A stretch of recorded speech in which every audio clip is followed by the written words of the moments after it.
Saludos mis estimados.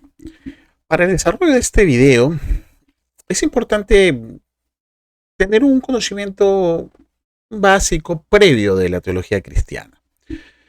Para poder abordar el tema que hoy nos ocupa, hemos recopilado información muy interesante, base fundamentalmente bíblica, por supuesto, y el tema que hoy nos trae en reunión es influencia judía en el cristianismo.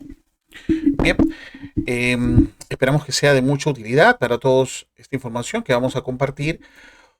Asimismo, que aclare algunas dudas también o que posicione mejor nuestras creencias teológicas cristianas.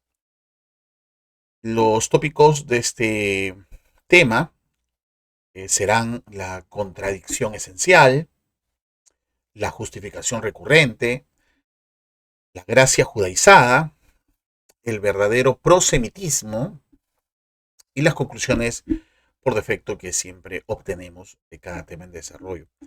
Así que pasamos a nuestro primer contenido a desarrollar es la contradicción esencial. ¿A qué nos referimos con ello? En el pueblo de creyente, en el pueblo de Dios creyente, cristiano, eh, sin ser judíos, legítimos, es decir, de raza judía, manifestamos una gran consideración por Israel. Decimos que la amamos, apreciamos, incluso en los templos cristianos se tiene una bandera de Israel, ¿no? Celebramos sus victorias bélicas.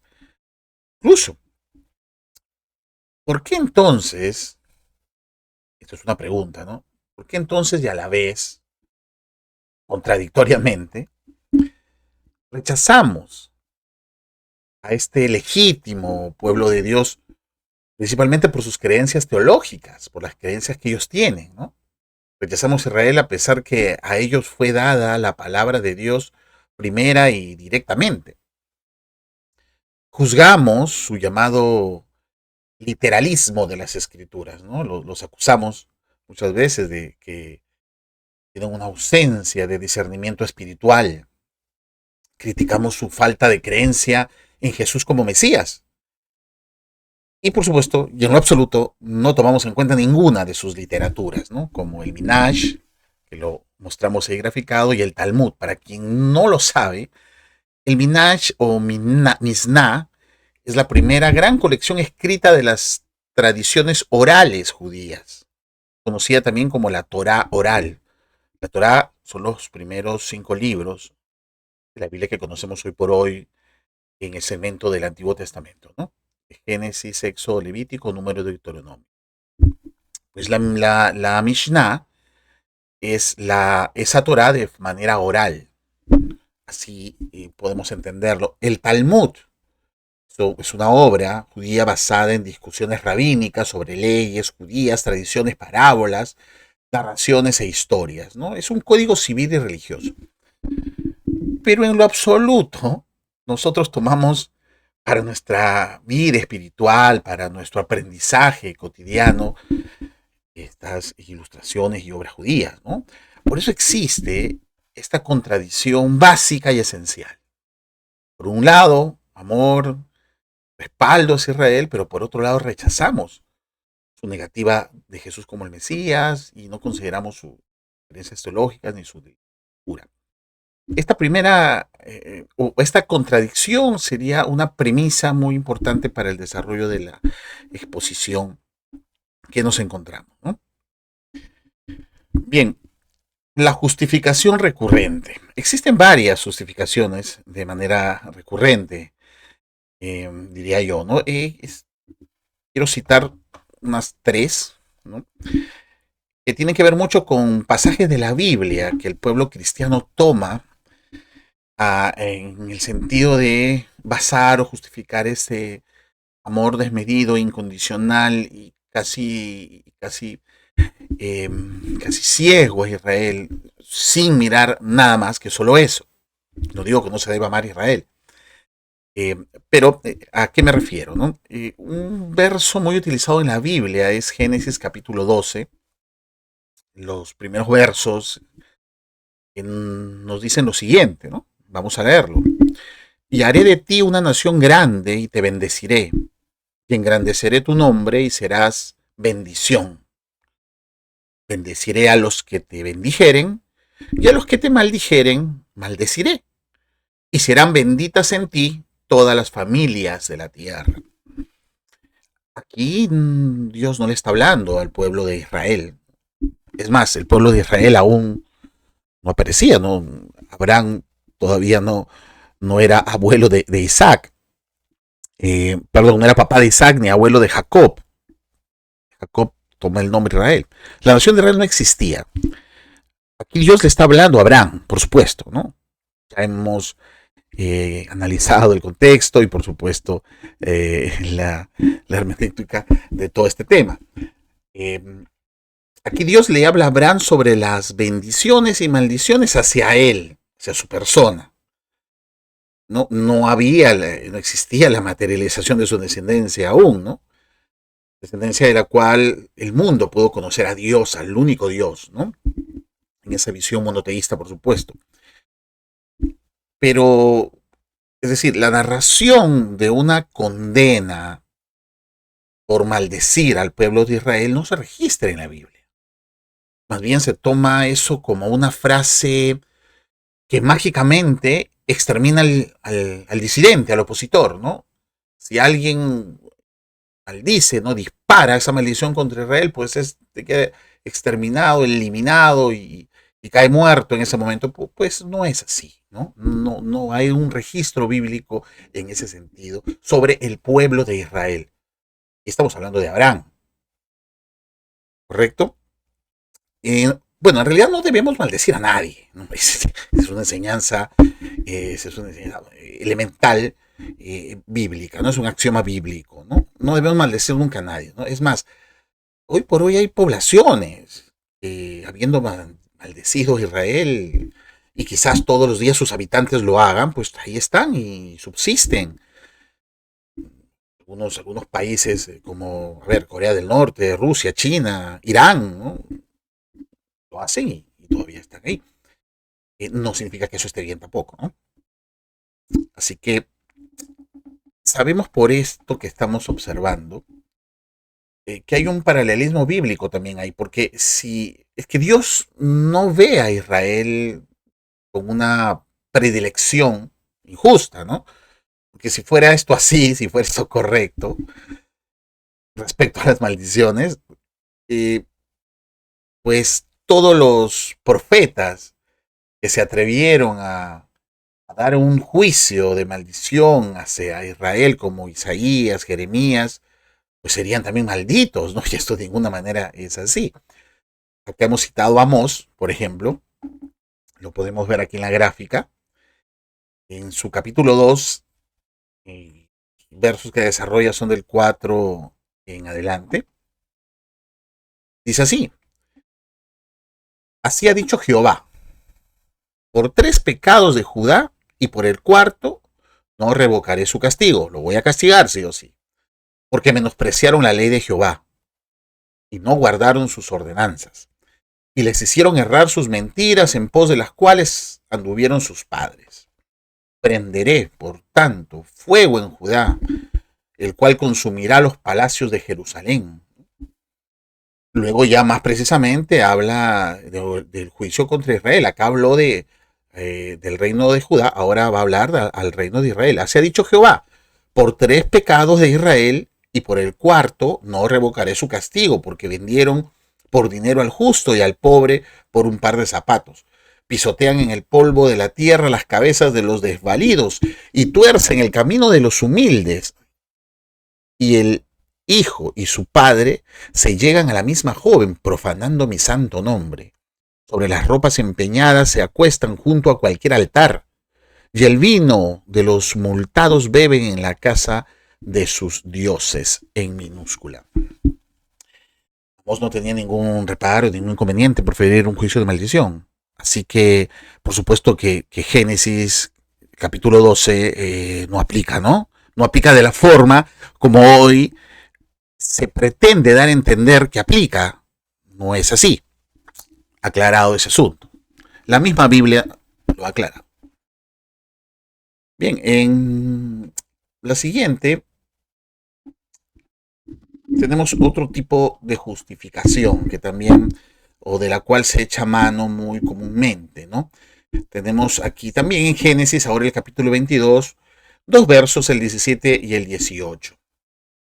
Para sintetizar, como les digo, ya está hecho el análisis del contexto, ¿no?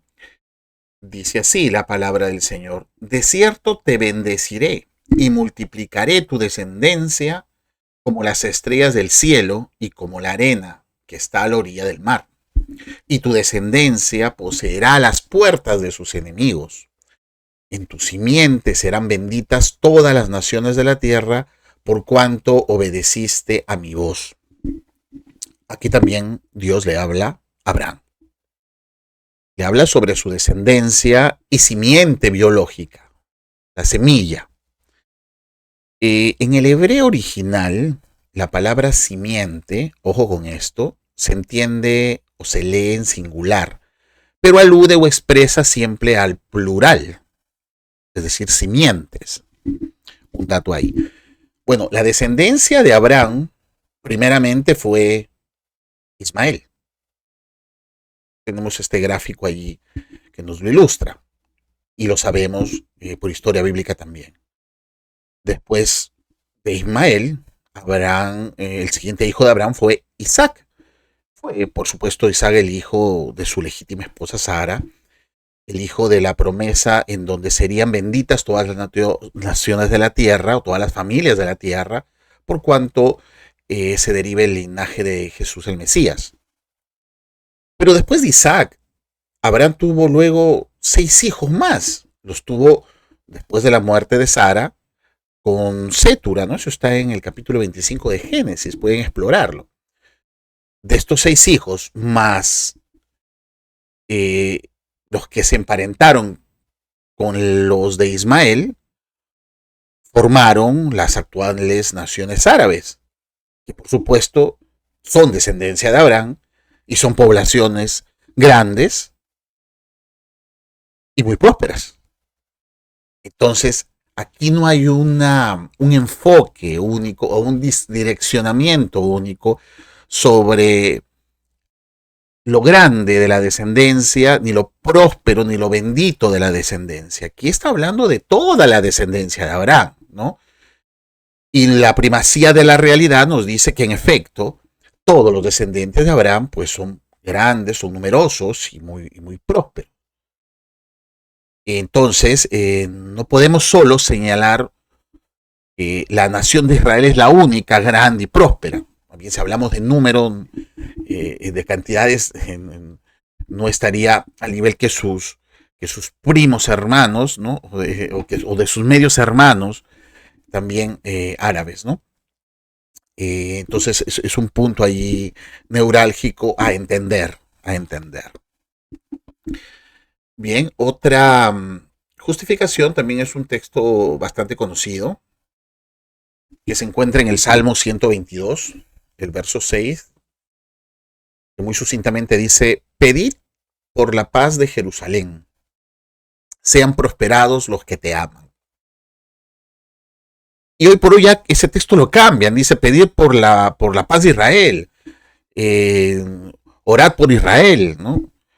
Y vas a ser prosperado si oras por Israel. Ya tergiversan, ya modifican este texto, ¿no? Y de este texto debemos decir que es un cántico gradual de David. David y también Moisés y un autor más son los que escriben los salmos, ¿no? David en su gran mayoría.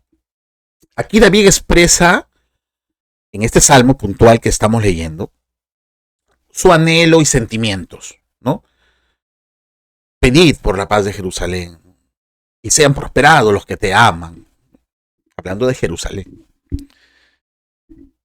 No es, ni se trata de una directriz, de una ley, ni ningún mandato a seguir ordenado por Dios, ¿no? David no fue un sacerdote. David fue un rey conforme al corazón de Dios, que también erró, que también pecó incluso, ¿no? David anheló muchas cosas, cosas buenas y cosas malas, ¿no? En realidad, lo que debemos entender bajo la armonía de la Biblia es que debemos orar por la paz de todas las naciones en general, de todas las naciones de la tierra, empezando por nuestro país. Y precisamente acá viene esta, esta confrontación, por decirlo de alguna manera, con el profeta Jeremías, que en el libro, su capítulo 29, verso 7, dice y aclara: procurad la paz de la ciudad o busquen el bienestar de la ciudad a la que los he enviado y oren por ella, rueguen por ella a Jehová, a Dios, porque en su paz o en el bienestar de esta ciudad encontrarán ustedes también paz y bienestar. No habla de una ciudad en específica, menos de una nación específica, sino en la ciudad donde Dios te ha puesto o a la que vayas, a la que Él te envía, ora por esa ciudad. Pide por esa ciudad para que exista paz, porque su paz va a estar reflejada en ti. Porque si es en esa ciudad, en ese lugar X donde estés, donde vayas, haya paz, la habrá también en ti. Es la manera correcta como entenderlo. No hay una predilección de Dios al menos en estos textos, exactamente por una ciudad, por una oración o por un petitorio en particular. Incluso en nuestra cosmovisión cristiana de fe en Jesús, no debería haber una predilección tampoco. Debería ser nuestra oración y nuestras peticiones por todos los hombres, ¿cierto? Pues bien, ahora vamos a desarrollar el tópico de la gracia judaizada. A ver, ¿qué nos dice este concepto? Para poder comprender qué es la gracia o el tiempo de gracia, vamos puntualmente y de forma muy concreta, referirnos a las profecías de las 70 semanas del libro de Daniel, el capítulo 9, ¿no? ¿Esto por qué? Bueno, en este gráfico puntualmente resalta el periodo de la gracia y como habíamos anunciado al inicio, si tenemos una base de conocimiento bíblico, eh, vamos a poder ubicarnos rápidamente en qué periodo estamos, ¿no? Ya está resaltado ahí las semanas que han transcurrido, las semanas de años, por supuesto. Estamos a la espera de la última semana, de la semana número 70, y nos encontramos en el periodo de gracia. Lo que pasa es que existe una preocupación desmedida, hasta me atrevería a decir una alerta paranoica sobre lo que acontece cada día en Israel, asociándolo de inmediato con alguna profecía bíblica. Si pasa esto, si pasa aquello, esto se relaciona con tal cosa. No obstante, para no incurrir en errores, las escrituras en la línea de tiempo de los tratos de Dios con Israel, en este caso está marcada bajo la profecía de las 70 semanas de Daniel, son total 490 años, se explica que como Cristo fue rechazado por Israel como Mesías, Juan en capítulo 1, verso 11 dice: a los suyos vino y los suyos no le recibieron, pues Dios tomó atención y visitó a los gentiles, a los que no eran de linaje o biológico, o eran los legítimos miembros del pueblo de Israel, ¿no? Entonces Dios visita a los gentiles para tomar pueblo para su nombre, ¿no? Dice también en el libro del apóstol Juan, capítulo 1, dice: mas a todos los que le recibieron, los que en él creen, se les dio potestad de ser llamados hijos de Dios. Pues Dios visita entonces a los gentiles ante el rechazo de los judíos hacia Jesús el Mesías. Es allí donde el reloj de Dios se detuvo con la muerte de Cristo. El reloj de Dios para los tratos con Israel se detuvo con la muerte de nuestro Señor. Hasta ahí habían pasado ya 69 semanas, como lo vemos en el gráfico. Es decir, 483 años. Desde ese punto, el tiempo de Israel no está siendo contado. Y mientras tanto, Dios está tratando ahora con nosotros, los gentiles, ¿no? Ha hecho una pausa Dios con Israel en los tratos.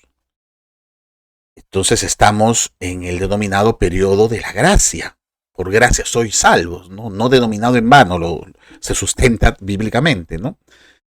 Estamos en el periodo de la gracia que culminará o será hasta que suceda el acontecimiento más extraordinario y decisivo de toda la historia de la humanidad, que es el rapto o arrebatamiento de la iglesia. Y después de ello, se reactiva nuevamente el reloj profético de Dios para con Israel y se comienza a contar la última semana que faltaba, la última semana de años, o sea, 7 años, donde a la mitad de esa semana se inicia el periodo más cruento de la gran tribulación. Jerusalén es sitiada, según Lucas 21:20, y a posterior luego ocurre la batalla de Armagedón, donde el mismo Señor Jesús ayuda y hace prevalecer a Israel. Pero mientras tanto, hoy por hoy, solo se viene cumpliendo en este periodo de gracia, solo se viene dando aquello que el Señor Jesús anunció, sintetizado en el capítulo 24 de Mateo, que son las señales antes del fin, donde, entre otras cosas, hablaba de guerras, de rumores de guerras, que son batallas, conflictos transitorios que viene experimentando Israel desde el año 1948, en realidad. Pero no es algo en lo que deberíamos estar sumamente preocupados. Por eso hablaba yo de una alerta paranoica. Y es preciso, indispensable, comprender ahora que en este tiempo de gracia Dios ha detenido esos tratos con Israel. Ya va a retomarlos, ¿no? No falta mucho. Por tanto, la atención está sobre nosotros. El trato ahora de Dios es con nosotros, es lo que ocurra con nosotros. Pues bien, en esta siguiente ilustración es preciso antes ver un pequeño video, con el permiso y disculpas del caso también. Tras este video haré algunos comentarios.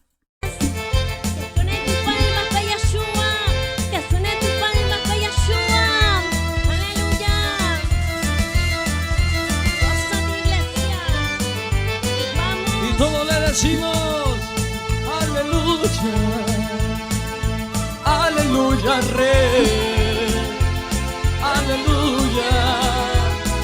Yeshua viene ya, Yeshua viene ya, le decimos aleluya, aleluya, Rey, aleluya.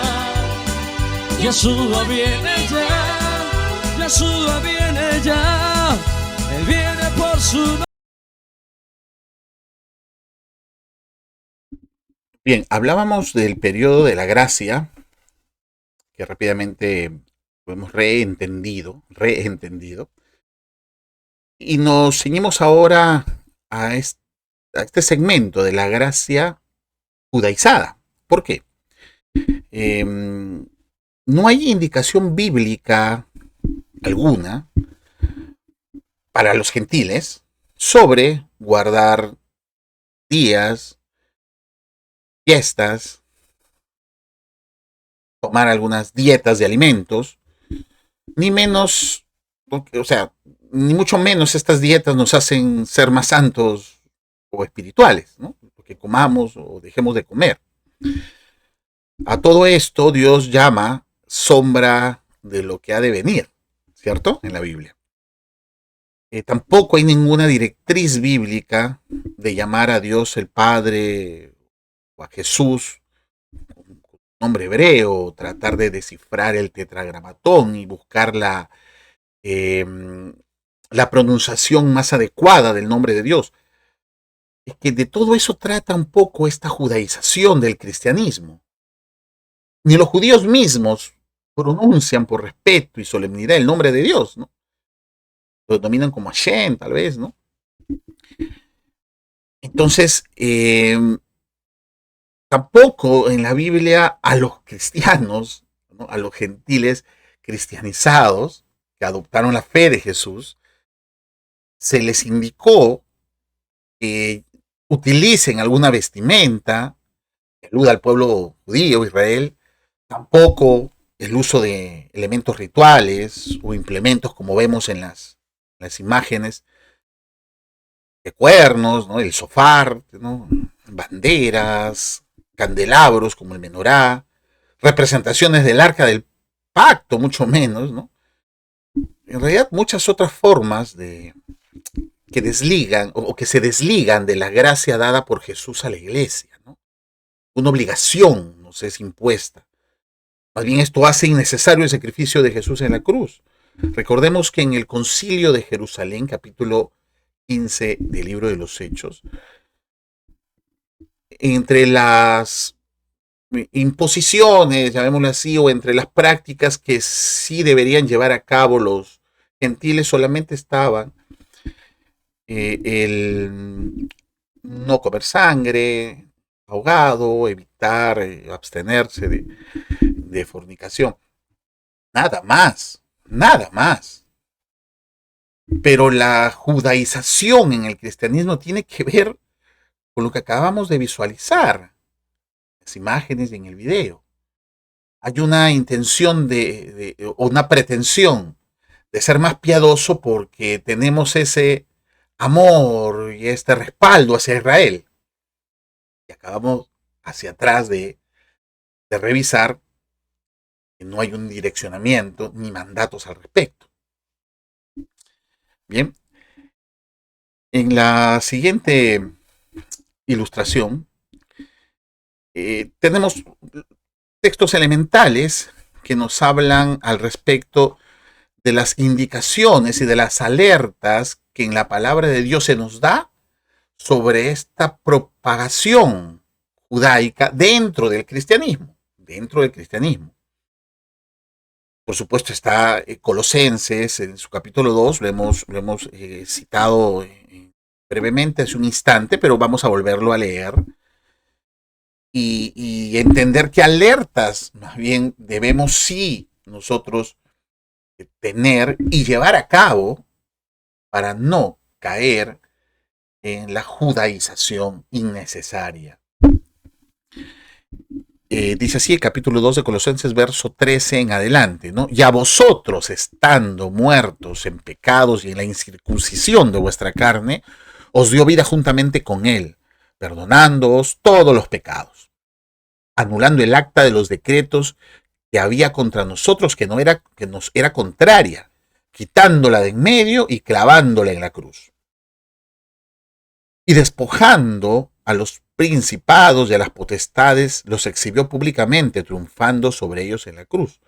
Por tanto, es decir, a causa de todo esto, por favor, nadie os juzgue ni exija, esto ya se sobreentendería, sería una inferencia, nadie os juzgue en comida o bebida, o en cuanto a días de fiesta, luna nueva o días de reposo, todo lo cual es sombra de lo que ha de venir, pero el cuerpo de Cristo. También en el capítulo 1 de la carta a Tito, dice lo siguiente, a partir del verso 10. Porque hay aún muchos contumaces, rebeldes, ¿no? Habladores de vanidades y engañadores, mayormente los de la circuncisión. ¿Quiénes eran los de la circuncisión? A los cuales es preciso tapar la boca, Tito, le decía Pablo, ¿no? Porque trastornan casas enteras, enseñando por ganancias deshonestas lo que no conviene. Uno de ellos, su propio profeta, dijo: los cretenses siempre mentirosos, malas bestias, glotones, ociosos. Este testimonio es verdadero, por tanto repréndolos duramente para que sean sanos en la fe, no atendiendo a fábulas judaicas, clarísimo, ¿no? Ni a mandamientos de hombres que se apartan de la verdad.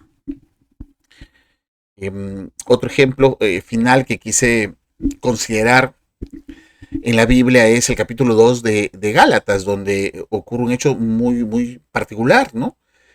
Pablo reprende a Pedro en Antioquía, pero ¿por qué lo reprende? Leamos la Biblia que nos lo cuente. Gálatas capítulo 2, verso 11, dice que Pero cuando Pedro, narraba Pablo, vino a Antioquía, le resistí cara a cara, porque era de condenar su actitud, ¿no? Pues antes que viniesen algunos de parte de Jacobo, que Jacobo representaba aquellos judíos que aún deseaban guardar, considerar ciertos ritos o elementos de la ley, ¿no? Pues antes que viniesen algunos de parte de Jacobo, Pedro comía con los gentiles. Pero después que vinieron, se retraía y se apartaba porque tenía miedo de los de la circuncisión. Y en su simulación, en esa hipocresía, ¿no?, participaban también los otros judíos. De tal manera que aún Bernabé fue también arrastrado por la hipocresía de ellos. Pero cuando vi que no andaban rectamente conforme a la verdad del Evangelio, subrayamos esta frase, conforme a la verdad del Evangelio, dije a Pedro, delante de todos, tú, o si tú, siendo judío, vives como los gentiles y no como judío, ¿por qué obligas a los gentiles a judaizar? Ya existía desde ese entonces, desde la era apostólica, esta intención de judaizar a los creyentes. Pese a la gracia que Jesús había enseñado y brindado, había esa intención, ¿no? Porque ahora, pues, sin que nadie nos obligue, seguimos haciéndolo. Seguimos mal direccionando nuestro amor, nuestra consideración al pueblo de Israel, mal direccionando. Hay otra información también importante que he querido graficar de esta manera. Seguimos dentro del tema de la gracia judaizada, ¿no?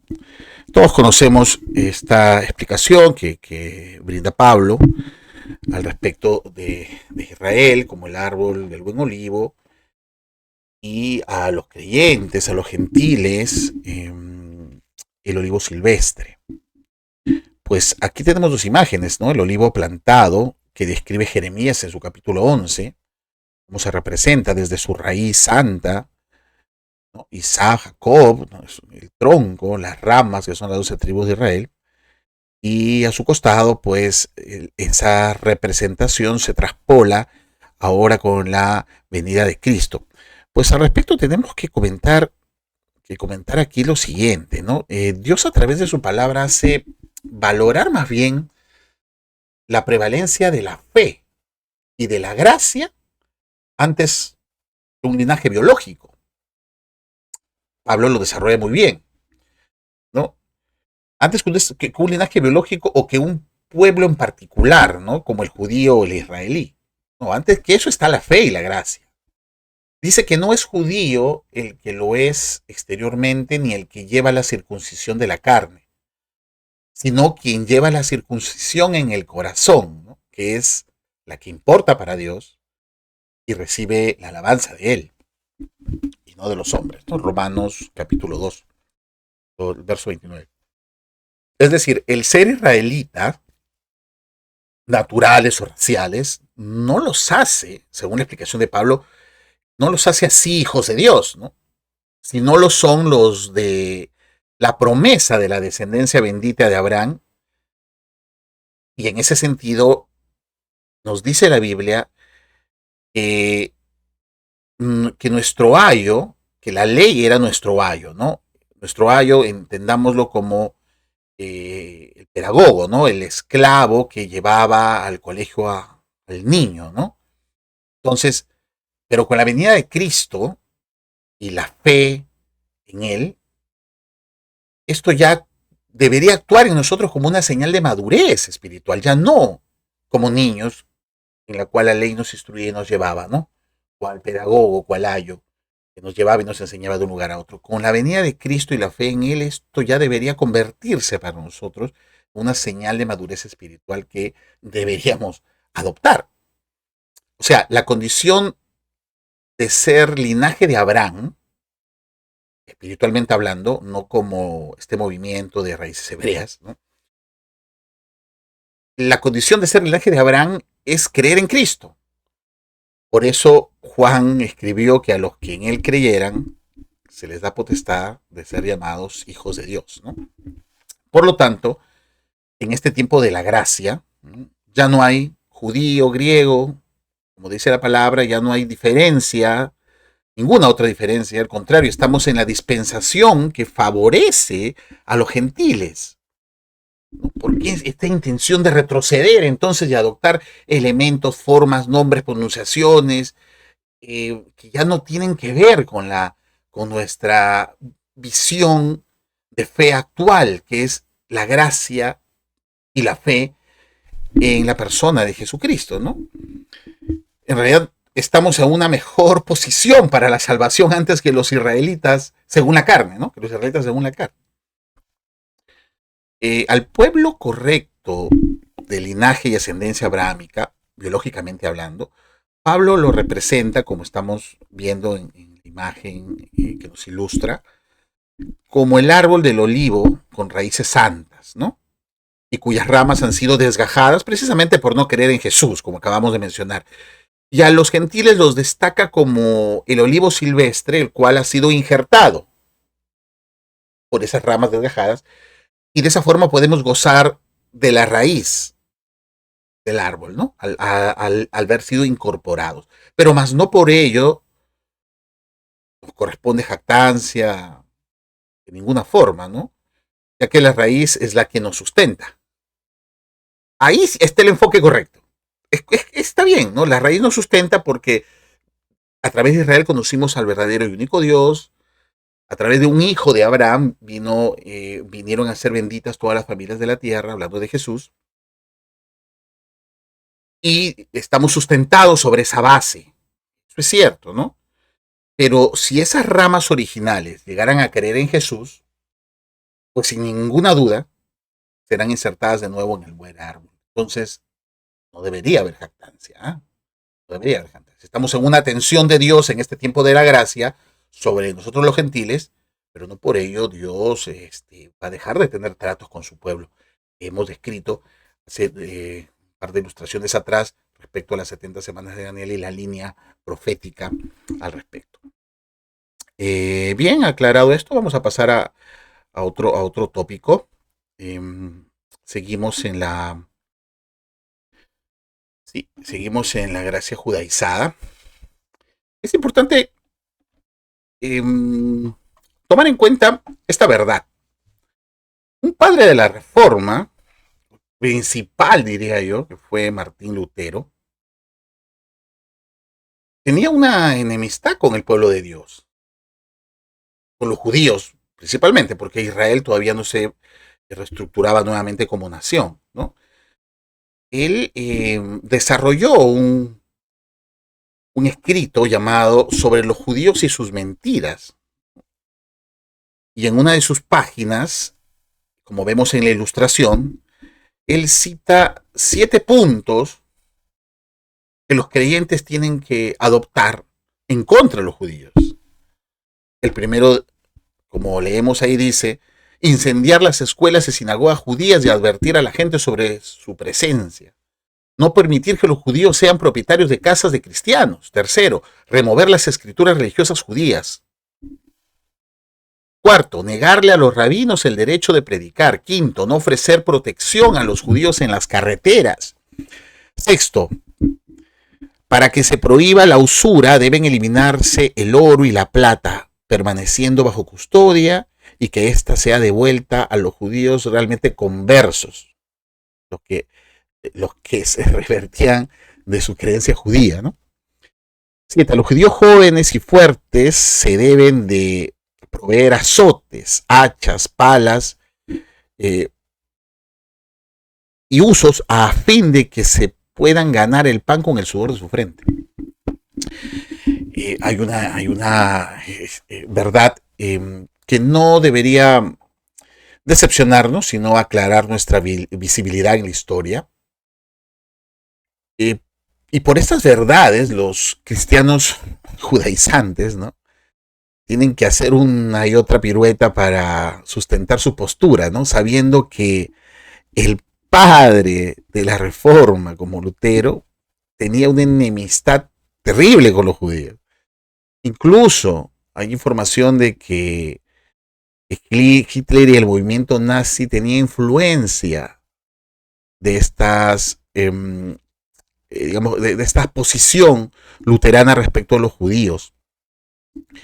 Esto quise mencionar para poder entender cuánto a veces nos es importante conocer, sí, por supuesto, la palabra de Dios, pero también hechos culturales e históricos para tener una mejor visión de las cosas.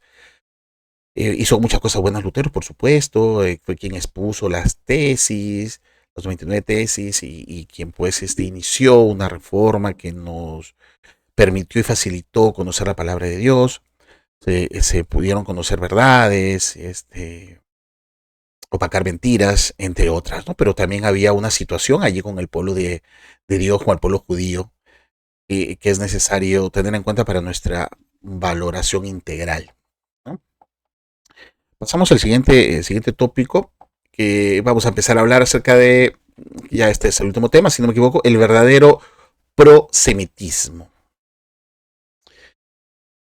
Debemos empezar el desarrollo de ello, primero entendiendo qué es un semita, ¿no? ¿Qué significa la palabra semita? Ahí estamos exponiendo un concepto puntual, que lo pueden ustedes leer. Yo diría que la resistencia, ¿no?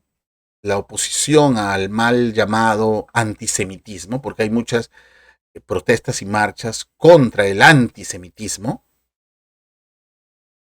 Creo yo que no se trata de salir a gritar y marchar, ¿no? No, primero es conocer qué significa precisamente semitismo o semita, ¿no? Que es la derivación.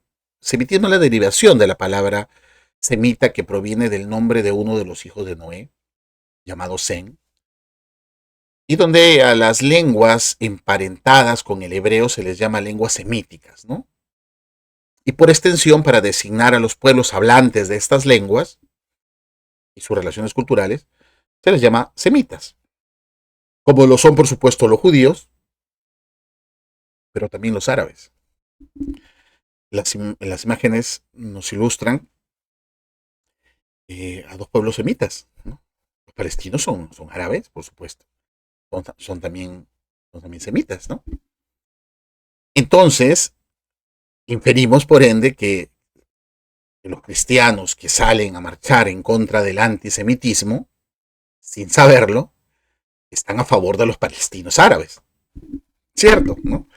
Hay una, o sea, por la correlación de que son semitas también. Entonces, quienes salen a marchar no deberían tener diferencias de banderas, ¿no? El antisemitismo incluye el rechazo a los judíos y el rechazo a los árabes. Y ya entendimos por qué, de dónde proviene la palabra semita, ¿no? O semitismo, ¿no? En todo caso, la definición más apropiada debería ser, o sea, para referirse a los movimientos en contra de los judíos, debería ser antijudaísmo, ¿no? No semitismo, no tiene quizá el sentido más apropiado. O judiofóbico, hoy que está muy en boga lo de las fobias. Y la mejor manera de combatir este antijudaísmo sería valorando al judaísmo como tal, tomando en cuenta su cultura, tradiciones, espiritualidad, comprender su teología, lo que ellos creen y piensan, ¿no?